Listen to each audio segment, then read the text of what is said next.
Hey, check it out. Look who was fucking wrong. I love being late. Yeah, okay, so maybe I'm a little bit late to the party, but how do I feel? Well, yeah! So, to give it a little context, about a week ago, I made a video about Yakuza 3 being not so difficult after all, and at the very end of the video, I theorized an idea on how to make a Kiwami 3 because I felt that we not needed it, but it would have been very much appreciated. Everything I said there was fucking wrong. Literally everything I said, from the fact that they could have done it in Unreal Engine, from the fact that they could have kept the same combat. All of that, wrong. It was just wrong. But what they did instead honestly kind of made me a little bit hopeful for the future. Now granted, I haven't seen too much of Kiwami 3, mostly because I'm not special enough to be invited to playtest the game. But what I have seen, okay, so it's good, but it's got some problems. Let's start off with the good. The Dragon Engine combat is fixed. So, in Kiwami 2 and Yakuza 6, the combat in those games felt very floaty. It felt horrible to try and play those games. It felt like I didn't know if I was going to hit an attack, or if I was going to whiff it, or if they were going to block and I was just going to bounce off. Even in Judgment, it felt like this issue prevailed. I haven't played Lost Judgment yet, so don't get on my ass for that one. But at least for Judgment, Yakuza 6, and Kiwami 2, the combat felt way too floaty and did not feel certain, like, at all, if I was going to hit anybody. The physics of the ragdolls also just doing that, I guess, was very immersion breaking. It was not good. Now granted, the floating bodies into fucking space or whatever is mostly a issue that's contained to Yakuza 6, but Kiwami 2's ragdolls are also not super great either, and Judgment is basically the same. So combat in those games felt very goofy and very uncertain, which kind of hampered the experience for me. This is why I've always preferred the older games, because it felt like the combat was so certain, it was so precise, and you knew you were going to hit your target no matter what, kind of. So when I saw in Kiwami 3 that they put in the original Dragon of Dojima style into Kiwami 3 in the Dragon Engine, I lost my shit, man. I was so fucking happy. Now, instead of Kiryu's weird-ass fucking, combos from 6 and Kiwami 2, we have the actual style that people know him for back, and it's even better than before, arguably, because it combines a bunch of things from all of his different fighting styles into one, which is insane. Also, the new fighting style, the fucking Ryukyu style, where it's blue and he fights with weapons, fucking sick, dude. It kind of gives a little bit more perspective on like the fucking weapons master in Yakuza 3, because that was just kind of focused on giving you weapon abilities with your regular fighting style. But with this, I have a feeling they might repurpose him into being like a proper master, where he could teach you all of the different weapon abilities, and like you can do shit with him and stuff like that. And that's fucking cool, man. That's sick. I will also say, the game now looks fucking beautiful. I know that the Dragon Engine is almost a decade old, but shit, man, it looks good still. Especially the fact that Yakuza Kiwami 3 doesn't seem to have really much of a tint. In 6, it felt orange. In Kiwami 2, it felt green. It's so unbelievably green. In Judgment, it felt a little bit blue, in my opinion. And in 7, it felt very tan. But in this, oh man, this just looks like pure Dragon Engine, and I'm quite happy for that. The good also extends to the fact that they kept Mine the same, they kept Kanda the same, they kept the fucking Andre Richardson, or whatever the fuck his name is, of Barakumonde, the same. So that means that we have the funny lines. We have the funny lines. We have Roof. We have okay, got it. We have like, yes, we have beautiful eyes. I am so happy about this information. Also, another thing I'm quite happy about, as I said in my last video, I like to see Kiryu going dad mode. We get so much more dad mode in this game. Holy shit. Genuinely, I'm so thrilled to actually be able to experience the orphanage and do things within it, like different minigames. It's going to be so much fun, genuinely. Like, this is going to be the shit that takes up most of my time playing the fucking game. That is it. It's not a super long list, but it is a lot of things that I'm quite happy about, and a lot of fundamental things that I'm very happy about. But there's a lot that I'm not. We're gonna start from the shit that I'm not so happy about, that's like a little bit, and then progressively get worse. So, what am I not happy about? They changed Rikia. They changed Rikia. How fucking dare they? Hi, yes, I'm reading this off of my fucking, it's like 12-year-old iPad or some shit because I don't remember the actors' names. Sho Kasumatsu plays Rikia, and okay, I'm kind of warming up to him. I've seen a little bit of his performance in the cutscenes, and it's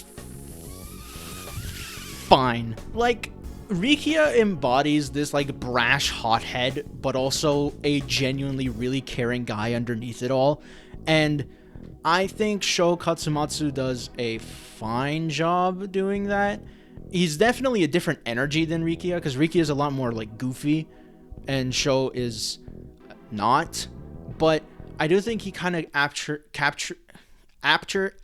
he kind of captures the same vibe as Rikia, in that they're both kind of like brash hotheads, but they still can have a soft side. He also does do a bit of the goofy stuff I've seen in a couple cutscenes, so I'll give him a pass. Now for the other changes, Nakahara being played by Ryo Ishibashi. The problem is not with Ishibashi himself.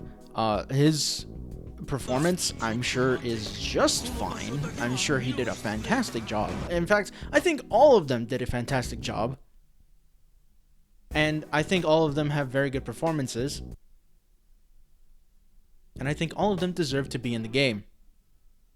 Can you tell I don't like someone? Either way, Nakahara, the actor, he's fine. He doesn't give off the same vibe as Nakahara, though. Nakahara is like a, you know, like a kind of like an old grandpa kind of character. Sweet, kind. You know he has some deep-seated shit that he went through, but he's just a guy. He's a grandpa, you know? So I don't think Ishibashi does a good job at capturing that. He captures more of like a grizzled, hardened kind of guy, but I also can't really fault him for having a different face. As for the other things that I don't like, I'm devastated. They changed the shirt. Kiryu is no longer red. He's blue now. As well as also, Hatsumachi, fucking gone. It's gone. No more Hatsumachi, I guess. I don't know why they decided to redesign the map. It really didn't need redesigning, if I'm being honest. But they just got rid of like a whole fucking like block. Unless this little like, you know, passageway goes to Hatsumachi like the rest of it, but I have very high doubts that that's the case. Also, something that I'm not super happy about is kind of like the double-edged sword of it being in the Dragon Engine means that it looks fucking beautiful, and it's like a pretty good engine.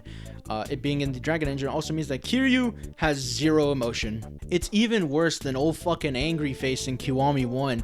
The guy will just show like zero emotion whatsoever in Dragon Engine games, and that's like really damn upsetting, if I'm being honest. It's not a good thing. Like, yes, I get it, Kiryu is a stoic guy, but like, if he's going dad mode, show him smiling, show his eyebrows not like completely always angry, but like relaxed or surprised or something. I don't know.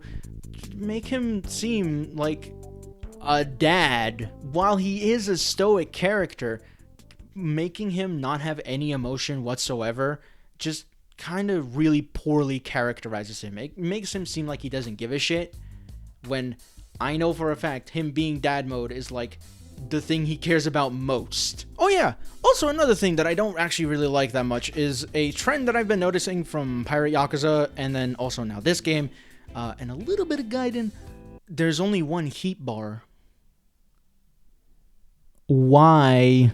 Yeah, so Gaiden started the whole decline of Heat by making Heat gain really slowly. But then Pirate Yakuza made it even worse because now there's only one Heat bar ever in the entire game. It's just one Heat bar. And it also gains very slowly. So I looked at the Yakuza 3 or Kiwami 3 footage and I was expecting, oh, we're going to have multiple heat bars. We're going to be able to keep heat. We're going to be able to gain heat quickly, which is like, you know, one of the major complaints that people had about the original game. The fact that you couldn't gain heat quickly and that you lost heat very quickly. No! If you look at each individual hit, you gain a pitiful amount of heat per hit.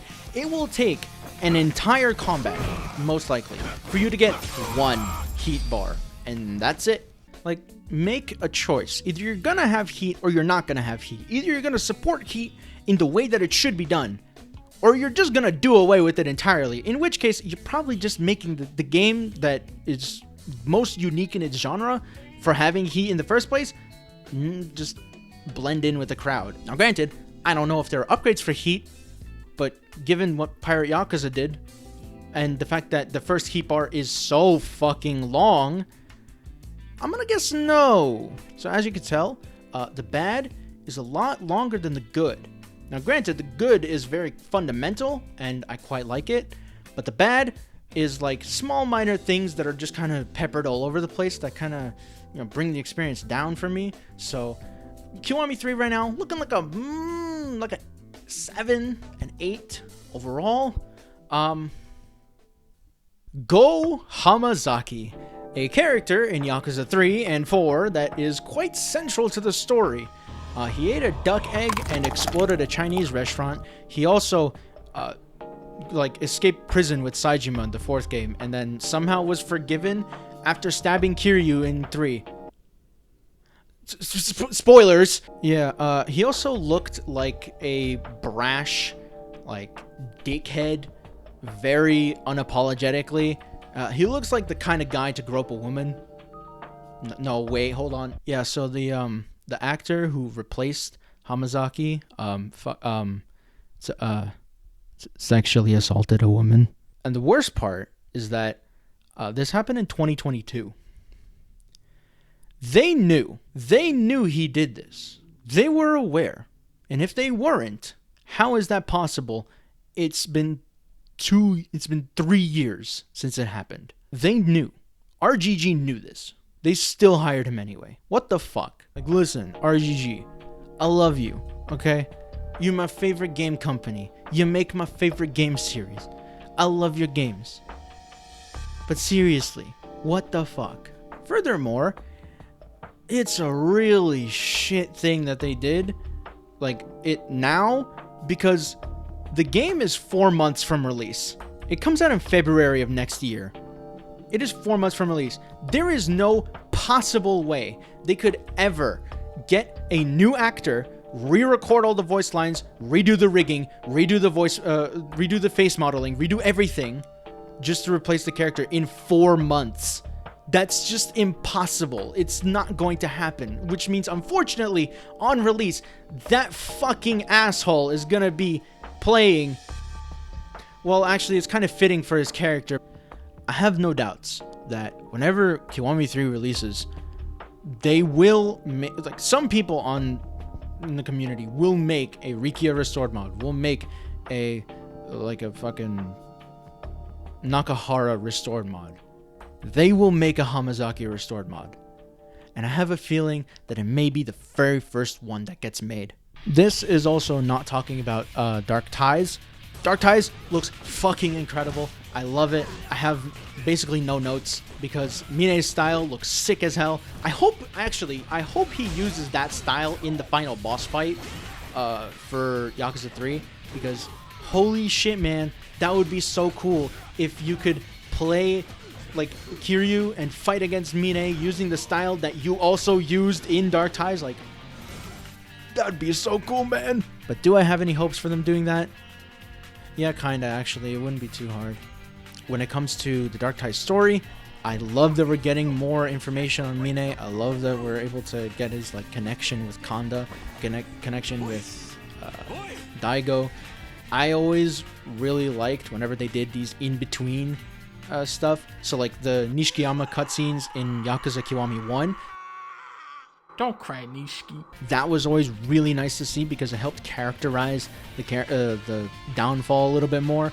With Mine Gaiden, it's kind of helping characterize him a little bit more rather than just like the guy from the shadows who has like $1 billion and is like controlling all the shit.